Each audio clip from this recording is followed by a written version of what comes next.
오늘 하나님의 말씀 보도록 하겠습니다. 오늘 하나님의 말씀 신약성경 로마서 5장 5절에서 8절 말씀입니다. 오늘 하나님의 말씀은 신약성경 로마서 5장 5절에서 8절 말씀입니다. 읽도록 하겠습니다. 소망이 우리를 부끄럽게 하지 아니함은 우리에게 주신 성령으로 말미암아 하나님의 사랑이 우리 마음에 부은 바 됨이니 우리가 아직 연약할 때에 기약대로 그리스도께서 경건하지 않은 자를 위하여 죽으셨도다. 의인을 위하여 죽는 자가 쉽지 않고 선인을 위하여 용감히 죽는 자가 혹 있거니와 우리가 아직 죄인 되었을 때에 그리스도께서 우리를 위하여 죽으심으로 하나님께서 우리에 대한 자기의 사랑을 확증하셨느니라. 아멘. 오늘은 제 사과, 복음의 핵심 사과, 하나님의 사랑이 부은 바 됨이니라는 이 주제를 가지고 약 4주간, 3주간 혹은 또 4주간 여러분들에게 말씀을 전해드리도록 하겠습니다. 먼저 우리가 앞에 배웠던 3과의 내용을 간단하게 살펴보고 오늘 말씀을 전해드리도록 하겠습니다. 우리는 3과에서 배웠던 것이 바로 죄의 본질이 무엇인지를 배웠죠. 그리고 그 죄가 왜 심각한 죄이고 또 왜 하나님이 죄에 대해서 진노하시는지도 살펴보았습니다. 먼저 죄의 본질은 무엇이었습니까? 하나님의 법을 어기고 하나님을 대적한 것. 다른 말로 표현하면 하나님을 떠나 하나님께 합당한 영광과 감사를 돌리지 않는 것. 그것이 우리는 죄임을 알았죠.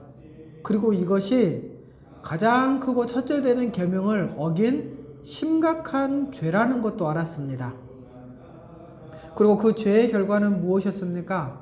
바로 죽음이었죠.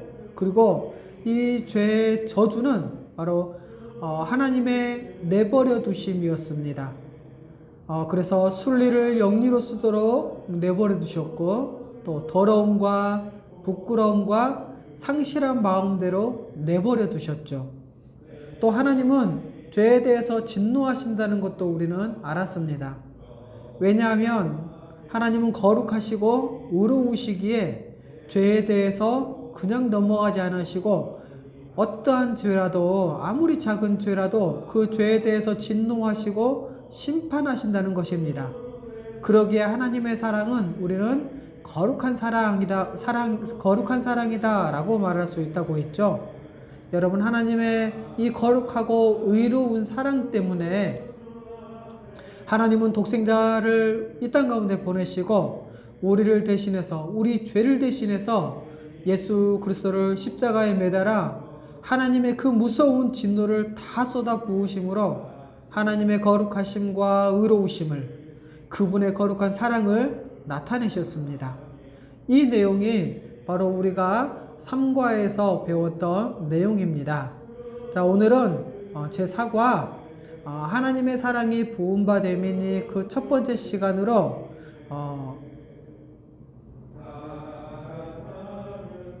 바로 자기 아들을 내어주신 하나님의 사랑의 실체에 대해서 여러분에게 말씀을 전해드리도록 하겠습니다. 오늘 우리가 읽었던 로마서 5장 5절에서 8절 말씀의 내용을 간략하게 말씀드리면 이렇습니다. 소망이 우리를 부끄럽게 하지 않는다는 것은 바로 구원을 소망하고 있는 우리의 기대가 어긋나지 않는다는 그런 의미죠. 여러분, 우리는 무엇을 근거로 그러면 우리 구원의 완성을 확신할 수 있습니까? 바로 하나님의 사랑이죠. 그래서 오늘 말씀은 하나님의 사랑이 얼마나 큰지를 설명하면서 그 사랑 때문에 하나님은 우리를 반드시 구원하신다고 설명을 하고 있는 내용이 오늘 말씀입니다. 여러분, 하나님은 자기 아들을 제단 위에 화목제물로 세우셨죠. 그리고 또 예수 그리스도는 우리를 위해 또 우리를 대신해서 십자가의 죽음을 담당하셨습니다. 그래서 우리는 이미 앞에서 살펴보았듯이 우리가 죄를 용서받고 또 의롭다함을 얻어서 구원에 이르기 위해서는 반드시 예수 그리스도의 십자가 죽음이 필요했습니다. 그래서 우리는 그것을 알았죠. 배웠죠. 그런데 이렇게 예수 그리스도의 대속적 죽음으로 우리의 죄는 해결되었고, 또 우리는 하나님의 그 무섭고 두려운 진노의 형벌로부터 벗어났습니다. 그래서 여러분, 우리의 속죄를 위해 예수 그리스도의 대속적 죽음은 반드시 필요했던 것이죠. 그런데 여러분, 어떤 사람들은 이 같은 하나님의 구원하심을 당연하게 생각하는 사람들이 있다라는 것입니다.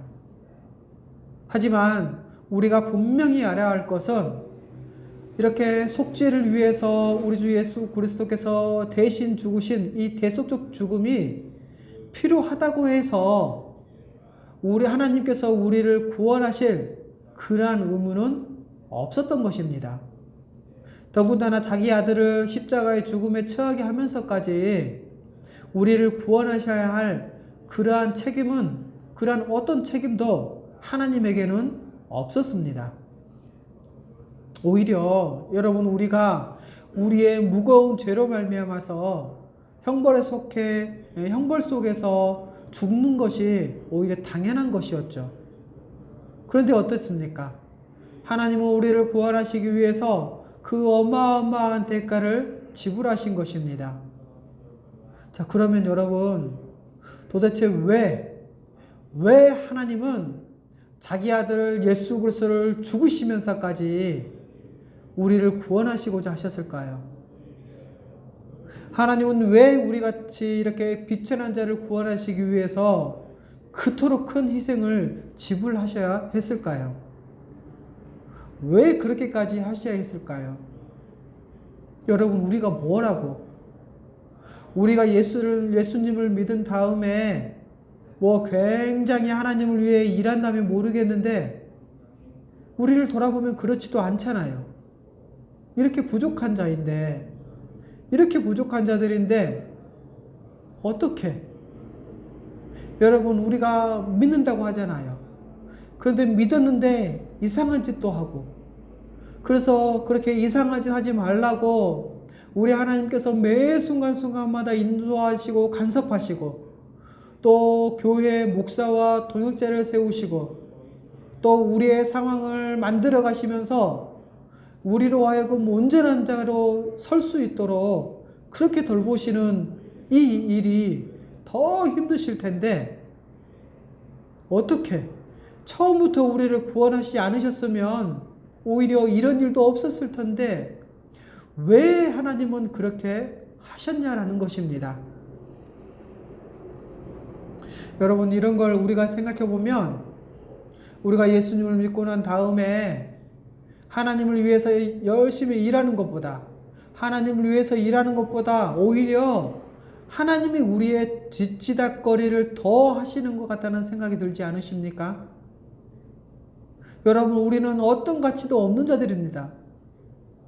우리 같은 죄인을 구원하시기 위해 창세전부터 예정하시고, 그리고 그 모든 인간의 이 대적과 저항, 그리고 그 반항과 불순종을 뚫고 이 역사 속에서 구원의 역사를 진행하시고, 또 하나님의 때를 따라 예수 그리스도를 이 땅에 사람으로 보내셔서 십자가에서 대속적 죽음을 죽게 하시고, 그래서 부활하게 하신 후에 성령을 보내셔서 우리에게 구원의 은혜를 부어주셨는데, 여러분, 이 모든 일을 행하시면서 우리 같은 자를 구원하시려는 그 하나님의 마음은 도대체 무엇일까요? 그래서 오늘은 우리 하나님의 사랑의 실체에 대해서, 자기 아들까지 내어주시는 그 하나님의 사랑의 실체에 대해서 살펴보도록 하겠습니다. 첫 번째로, 우리 하나님의 사랑은 자기 아들을 죽음에 내어주심으로 가장 잘 드러난다는 것입니다. 여러분, 하나님이 우리를 얼마나 사랑하셨습니까? 바로 자기 아들을 내어주시기까지 사랑하셨죠. 그래서 이 하나님의 사랑을 나타내는 그 공식적 표현이 바로 자기 아들을 내어주기까지 하신 하나님의 사랑이라고 말하는 겁니다. 예수 그리스도를 십자가에 죽게 하신 것이 바로 하나님의 사랑이었습니다. 그래서 8절 이렇게 말씀하고 있죠.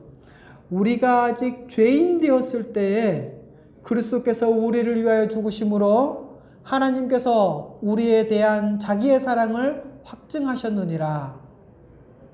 여러분, 우리가 영화나 드라마를 종종 보잖아요.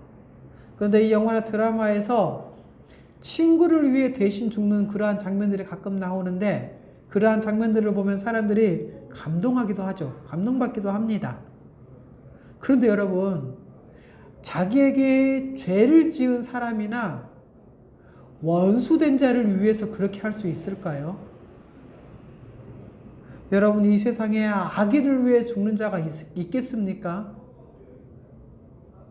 간혹 선인을 위해, 선한 사람을 위해 죽는 자가 있기는 합니다.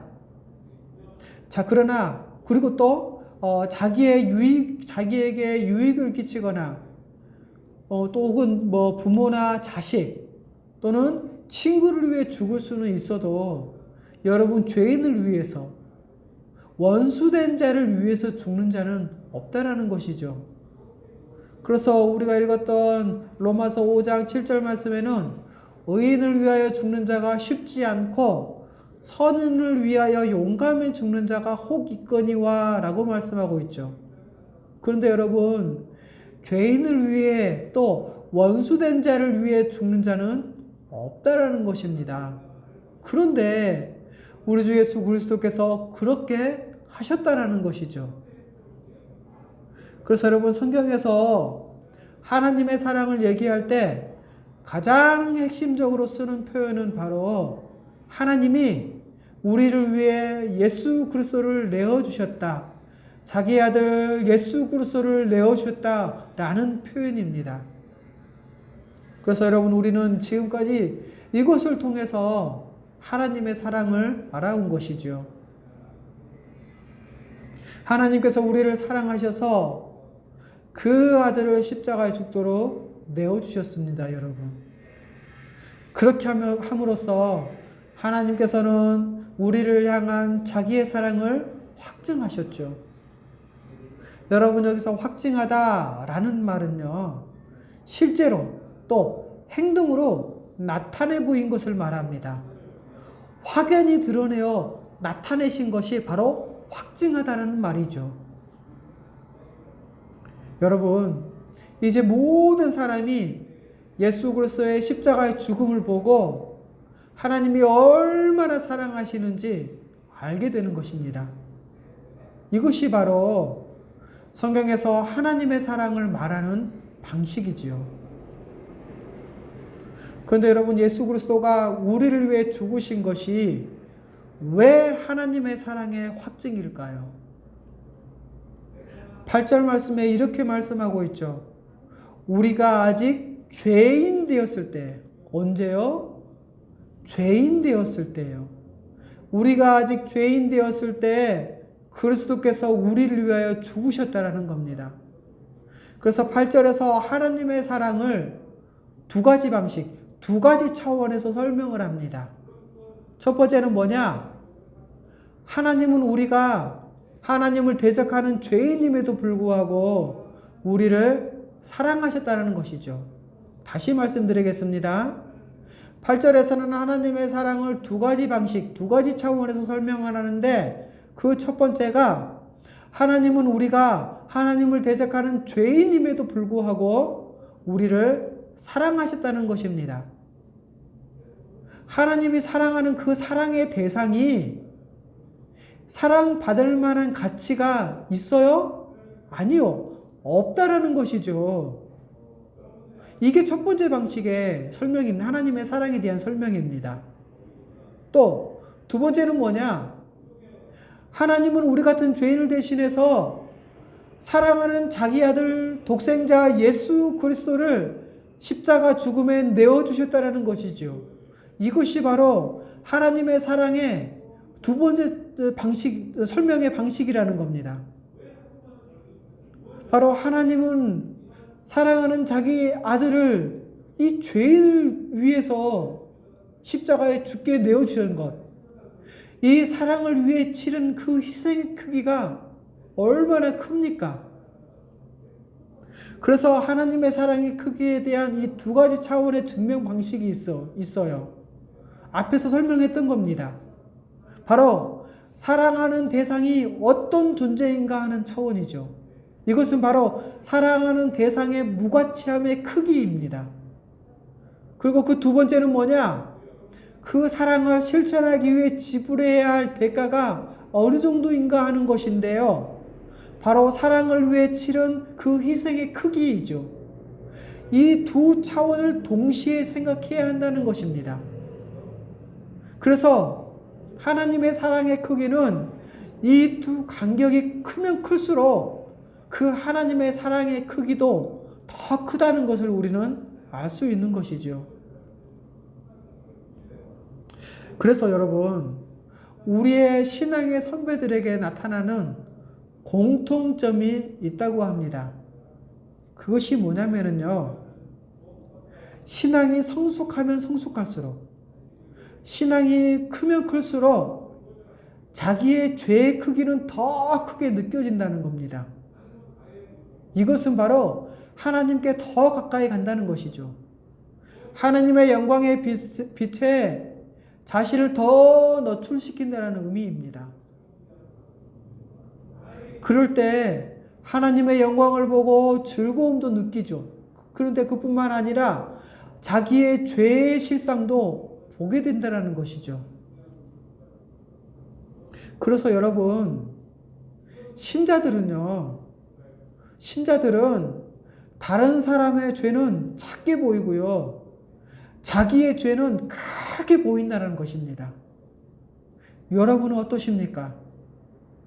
다른 사람의 죄가 작게 보이고 내 죄가 크게 보입니까? 아니면 그 반대입니까? 내 죄는 크게 보이고 다른 사람의 죄는 작게 보일 때, 그때 신자들에게 나오는 반응이 뭔 줄 아십니까? 바로 이러한 반응입니다. 왜 나 같은 사람을 구원하셨습니까? 라는 것이죠. 왜 나 같은 자를 구원하셨습니까? 라는 반응이 나온다는 것입니다. 여러분, 사랑하시는 이 대상의 비천함, 이 죄인됨과 사랑하시기 위해 치러야 할 이 대가, 이 두 가지를 동시에 생각한다면 하나님의 사랑의 깊이를 우리는 분명히 알 수 있을 것입니다. 여러분, 하나님은 아무 가치도 없는 죄인을 위해서 가장 사랑하는 자기 아들 독생자 예수 그리스도를 희생하셨습니다. 여러분, 이것만큼 하나님의 사랑을 크고 가장 분명하게 드러낸 적은 없습니다. 하나님은 우리 같은 죄인을 사랑하실 의무가 없으시죠. 더군다나 그 사랑하는 아들 예수 그리스도를 희생하면서까지 우리 같은 죄인을 사랑하시고 구원하실 만한 의무는 없으셨습니다. 이렇게 사랑할 만한 자가 아닌 그러한 죄인을 위해서 큰 희생, 그 이상 더 큰 희생이 없을 정도로 이 큰 희생을 치르신 것을 우리가 생각할 때 예수 그리스도의 십자가가 하나님의 사랑의 확증인 것을 우리는 확실히 알 수 있습니다. 그래서 여러분, 십자가를 이해하면 하나님의 사랑을 드디어 이해할 수 있습니다. 그리고 이렇게 하나님의 사랑을 이해할 때 우리는 소망을 가질 수 있는 것이죠. 그래서 로마서 5장 5절에는 이렇게 말씀하고 있죠. 소망이 우리를 부끄럽게 하지 아니함은, 왜냐하면요, 십자가를 통해서 하나님의 사랑이 너무나도 분명하게 확증되었기 때문입니다. 그 크고 깊은 하나님의 사랑이 십자가를 통해서 가장 크고 분명하게, 가장 확실하게 계시되었기 때문에 십자가를 이해하면 하나님의 사랑을 확실히 알 수 있고 확신할 수 있는 것입니다. 여러분, 이렇게 십자가에서 확증된 하나님의 사랑 때문에 우리는 여전히 부끄럽지 않은 소망을 가지고 살아갑니다. 교회를 통해서는 하나님의 사랑이 무엇인지 알고, 또 성도들이 서로 사랑하면서 천국을 맛보고, 또 장차 주님이 재림하실 때 우리도 그 구원에 참여하여 천국에서 살아갈 것이라는 이 소망이 바로 십자가를 통해서 증명되었습니다. 여러분, 이처럼 어마어마하게 큰 것을 봐두고 우리는 왜 다른 곳에서 하나님의 사랑을 찾아야 합니까? 여러분, 이렇게 분명하고 확실하게 드러난 이 하나님의 사랑을 확신한 사람은 이제 아무것도 두려워하지 않을 것입니다. 그리고 그분이 베풀어 주신 모든 것에 대해서 신뢰하며 살아갈 것입니다. 아주 복되게 살아갈 것입니다.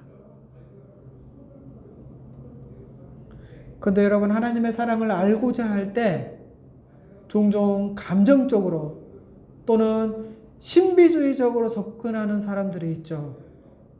여러분, 하나님의 사랑은 감정적이거나 혹은 감각적이거나 내면적이지도 않습니다.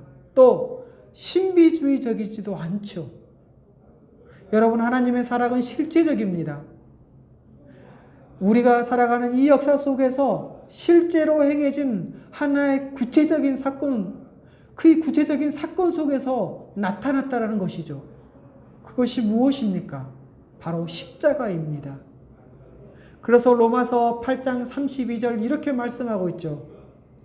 자기 아들을 아끼지 아니하시고 우리 모든 사람을 위하여 내어주신 이가 어찌 그 아들과 함께 모든 것을 우리에게 주시지 아니하겠느냐. 정말 하나님이 우리를 위해서 자기 아들을 내어주셨다면 하나님이 이제 우리를 구원하신 다음에 우리를 인도해 가시거나 또 우리를 이렇게 돌보시면서 주시는 것들은 그 아들을 내주신 것에 비하면 아주 작은 것들인데 그 작은 것들을 안 주시겠냐라는 말씀입니다. 그런데 여러분, 생각해 보십시오. 하나님은 가장 큰 것을 주셨고 우리는 그 가장 큰 것을, 하나님의 가장 큰 것을 받았기에 이것 외에 다른 것들은 주셔도 감사하고 안 주셔도 감사할 수밖에 없지 않겠습니까? 그런데 하나님은 그 작은 것들도 주시지 않겠느냐, 믿으라 라고 말씀하는 것입니다. 또 우리가 잘 아는 말씀이죠. 요한복음 3장 16절입니다. 하나님이 세상을 이처럼 사랑하사 독생자를 주셨으니 이는 그를 믿는 자마다 멸망하지 않고 영생을 얻게 하려 하심이라. 여러분, 하나님이 얼마나 우리를 사랑하셨냐면 그 아들 독생자를 주시기까지, 그래서 우리를 멸망에서 건져내서 영생에 이르게 하신다는 것입니다. 또 요한일서 4장 7절에서는 이렇게 말씀하고 있습니다. 사랑하는 자들아 우리가 서로 사랑하자. 왜 이렇게 말씀하죠? 왜 여러분 사랑해야 하죠?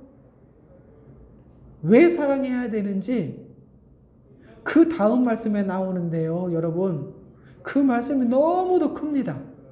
볼까요?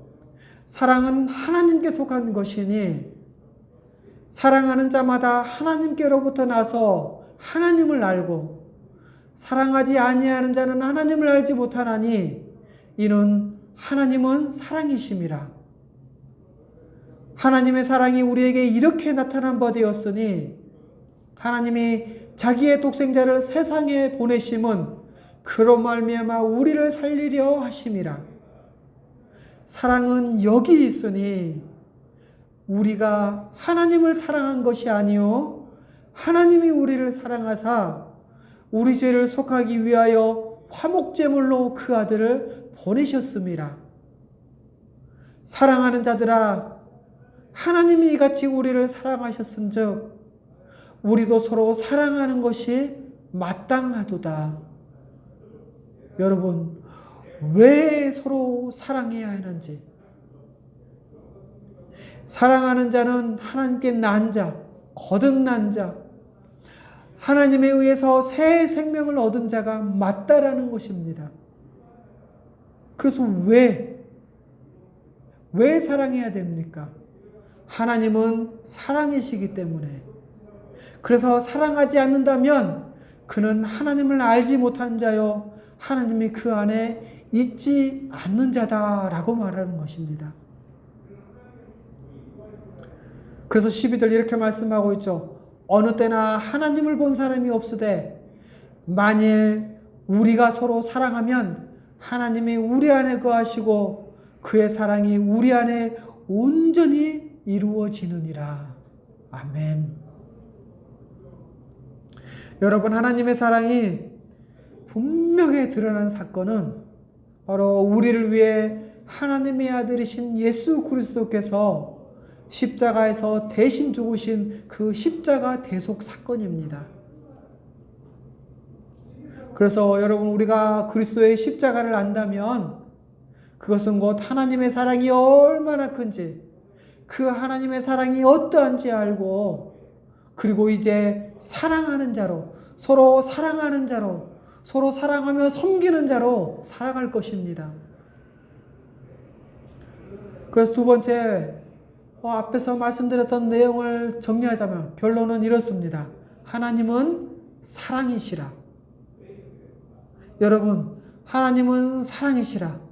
이것은요, 동기이자 결과입니다. 하나님이 우리를 사랑하셨는데 왜 사랑하셨습니까? 라고 질문을 한다면 원래 어떻게 대답해야 됩니까? 사랑이 많으신 분이시다. 하나님은 사랑이 많으셔서 우리를 사랑했다. 라고 말을 해야 되지 않습니까? 그런데 여러분, 성경은 뭐라고 대답합니까? 하나님은 사랑이시라. 단 한마디로 대답합니다. 우리를 왜 사랑하셨는지, 여러분, 하나님이 우리를 왜 사랑하셨는지 그 동기나 그 이유가 설명되지 않는다라는 것이죠. 그래서 하나님은 사랑이시라 라고 하는 것은 바로 설명되지 않는 동기입니다. 그래서 왜 사랑하셨는지 또 우리는 이해가 되지 않는 것이죠. 하지만 여러분, 성경이 하나님 그분 자체를 사랑으로 설명하는 것은 아주 놀라운 설명 방식이라고 합니다. 하나님은 사랑이시라 라고 말씀하신 것은 그분의 영원한 존재적 속성 때문이죠. 그래서 하나님에 대한 이 지식의 핵심은 바로 하나님의 사랑입니다. 그리고 우리는 그 사랑의 결과만 보고 있죠. 이해되지 않는 그 결과만 보고 있습니다. 그런데 이렇게 이해되지 않는 그 사랑의 결과가 무엇입니까? 바로 하나님이 우리를 사랑하셔서 자기 아들을 십자가의 화목제물로 보내셨다라는 것입니다. 이렇게 설명되지 않는 동기, 그리고 이해되지 않는 결과, 이렇게 이해되지 않는 그 사랑의 결과가 여러분, 우리 같은 자를 구원한 그 현실이라는 겁니다. 죄인인 자가, 여러분, 죄인인 자가, 우리 같은 죄인인 자가 아직도 그 사랑에 반응하지 못하고 그 하나님의 뜻대로 살지 못하는 자가 지금 하나님을 아버지라고 부르고 있다라는 것이죠. 이것이 바로 설명되지 않은 동기이자 이해되지 않는 결과, 하나님은 사랑이시다라는 겁니다. 그런데 여러분, 이것이 바로 십자가로 드러난 설명되지 않는 하나님의 사랑의 동기이자 이해되지 않는 하나님의 사랑의 결과입니다. 그래서 여러분, 이 하나님의 사랑을 그러면 우리가 어떻게 더 풍성하게 이해할 수 있을까요? 두 가지로 설명할 수 있습니다. 첫 번째는 뭐냐? 바로 예수 그리스도의 십자가를 통한 하나님의 사랑을 이해할 수 있는 것이죠. 그래서 에베소서 3장 18절에서 19절 이렇게 말씀합니다. 능히 모든 성도와 함께 지식에 넘치는 그리스도의 사랑을 알고 그 너비와 길이와 높이와 깊이가 어떠함을 깨달아 하나님의 모든 충만하신 것으로 너희에게 충만하게 하시기를 구하노라. 아멘.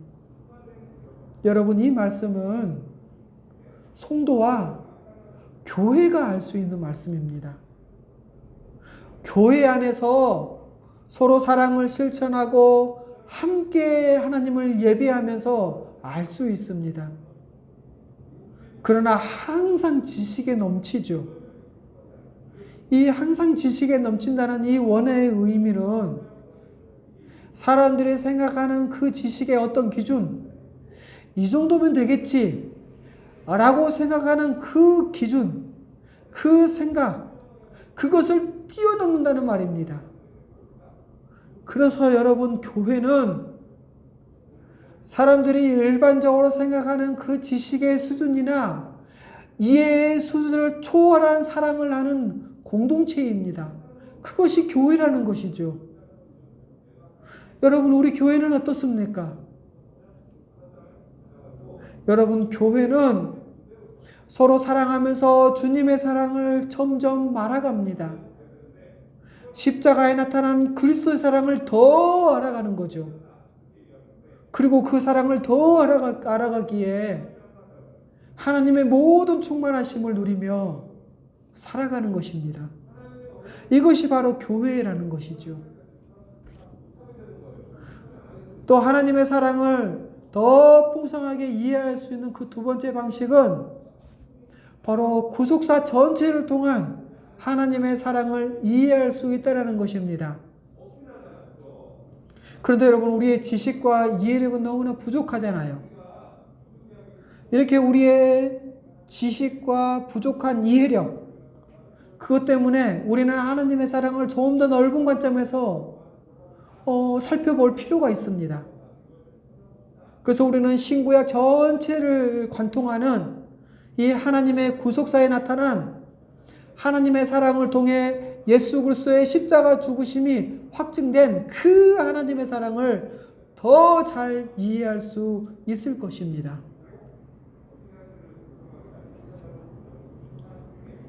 그래서 우리는 다음 시간에 이 구속사 전체를 통한 하나님의 사랑을 살펴볼 텐데요. 이제 세 번째로, 하나님의 사랑이 이토록 크기 때문에 우리의 소망이 부끄럽지 않다고 성경은 말씀하고 있다는 것입니다. 여러분, 하나님의 사랑이 왜 구원의 소망을, 이 구원의 소망의 확실함에 그 근거가 될까요? 로마서 5장 5절 말씀에 이 소망은요, 하나님의 영광에 들어가는 소망이고요, 구원의 소망입니다.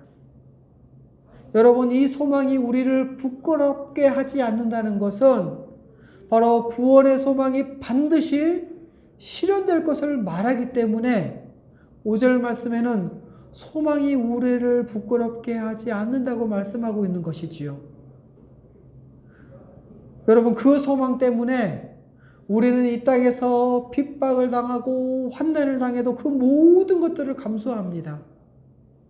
그런데 여러분, 만약 이 소망이 헛된 것이라면 우리는 참으로 부끄러운 인생이 아닐 수가 없습니다. 헛된 인생이 아닐 수가 없다는 것이죠. 그러나 여러분, 우리 하나님의 사랑은, 우리 하나님께서 주신 그 구원의 증거는 너무나도 확실합니다. 그러기에 여러분, 우리의 구원의 시작은 하나님의 사랑으로 말미암는 것입니다.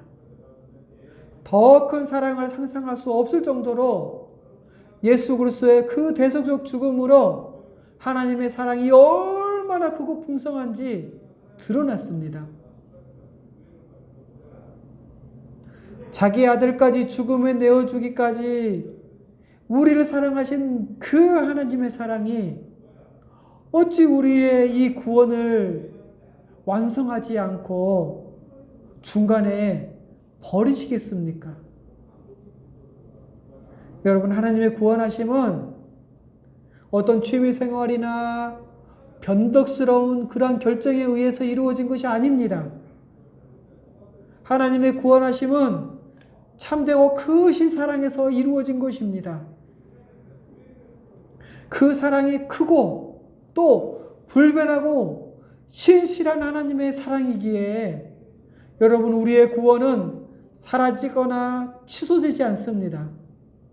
이 하나님의 풍성한 사랑은 우리의 소망의 성취를 충분히 보증합니다.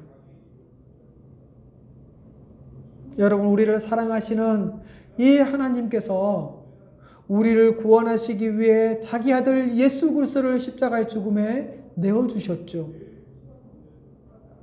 이제 그로 인해서 우리는 의롭다함을 얻었고 우리는 구원의 완성을 소망으로 바라보며 살아가는 것입니다. 그래서 여러분, 이제는 더 이상 우리의 구원을 위해 치루어야 할 그런 어떤 희생도 없습니다. 왜냐하면요, 이미 죄인은 의롭다함을 얻었고 이미 우리는 의롭다함을 얻었고 그 예수 그리스도의 십자가 대속적 죽음의 효력은 영원하기 때문입니다. 더군다나 하나님의 사랑은 불변하죠. 변함이 없으세요. 그래서 이 모든 것을 우리가 생각할 때 우리의 소망은 결코 부끄럽지 않을 것입니다. 말씀 정리하겠습니다. 예수 그리스도의 십자가 이 죽음에서 하나님의 사랑은 가장 크고 분명하게 나타났습니다. 우리같이 이렇게 빛에 난 죄인들, 하나님을 대적하며 우상 숭배하고 자기 자신을 하나님의 자리에 놓고 오만하게 살아왔던 자들, 하나님의 진노 가운데 죽어 마땅한 자들을 위해 우리 하나님은 자기 아들을 아끼지 않으시고 우리의 모든 죄를 대신 지게 하시고 예수 그리스도를 십자가 죽음에 내어주셨습니다. 여러분, 그 어디에 이토록 크신 하나님의 사랑, 하나님의 사랑이 이보다 더 크게 드러난 적이 있겠습니까? 그래서 여러분, 사도 바울은 오늘 말씀에서 하나님의 사랑의 크기를 두 가지로 설명하죠. 두 가지로 증명합니다. 첫 번째가 무엇이었습니까? 하나님의 사랑하시는 그 사랑의 대상의 무가치함의 크기로 하나님의 사랑의 크기를 증명했습니다. 여러분, 하나님은 죄인을 사랑하셨죠. 사랑할 만한 사람인 어떤 의인이나 어떤 선인이 아니었습니다. 사랑할 수 없는 죄인, 저주받아 죽는 것이 마땅한 죄인을 사랑하셨죠. 원수된 자를 사랑하셨습니다. 버리고 심판하셔도 우리 하나님께서 내버리시고 심판하셔도 아무 할 말 없는 그런 우리 같은 죄인을 사랑하신 것에서 우리는 하나님의 사랑이 얼마나 크고 위대하고 감사한 것인지 우리는 알 수 있습니다. 그러기에 여러분, 우리의 죄가 얼마나 큰지 알면 알수록 하나님의 사랑의 크기가 얼마나 큰지 우리는 알 수 있을 것입니다. 두 번째로 바울은 하나님의 사랑의 크기를 이렇게 증명합니다. 바로 그 사랑을 위해 치르신 그 희생의 크기로 하나님의 사랑의 크기를 증명하죠. 여러분, 하나님은 죄인을 사랑하셨을 뿐만 아니라 죄인을 사랑하신 그 사랑을 위해 우리 하나님의 아들이신 예수 그리스도께서도 우리 죄인을 위해 죽으신 것이지요. 여러분, 그렇게 고귀한 분, 아무 죄도 없으신 하나님의 아들이신 그분이 우리의 모든 죄를 지고 이 루터의 말처럼 전무후무한 죄인으로 하나님의 모든 진노를 받아 십자가에서 대속적 죽음을 죽으셨습니다. 그러기에 여러분, 우리가 그리스도께서 얼마나 고귀한 분이신지 우리가 알면 알수록, 또 그분이 담당하신 그 희생이 어떤 것인지 알면 알수록 하나님의 사랑이 얼마나 큰지 더 잘 알 수 있을 것입니다. 여러분, 왜 하나님께서 우리를 사랑하셨는지 우리는 아직 그 이유를 알 수 없습니다. 다만 우리는 하나님께서 우리를 사랑하셔서 우리를 온전하게 하신 그 결과만 알고 있죠. 이제 우리를 사랑하셔서 우리 죄를 사하시고 의롭다함을 얻게 하신 그 하나님의 사랑을 더 알기 위해서 이제 우리는 우리 주 예수 그리스도의 그 십자가 죽으심을 더 깊이 묵상해야 할 것입니다. 여러분, 하나님의 사랑은 화목제물 대신 예수 그리스도의 그 십자가 안에 있습니다. 그래서 우리는 하나님의 사랑을 알고자 할 때 그 예수 그리스도의 십자가를 알아야 합니다. 그래서 우리는 그 십자가를 알아가기 위해 열심히 배우고 또 그 십자가를 찬양하는 거 아니겠습니까?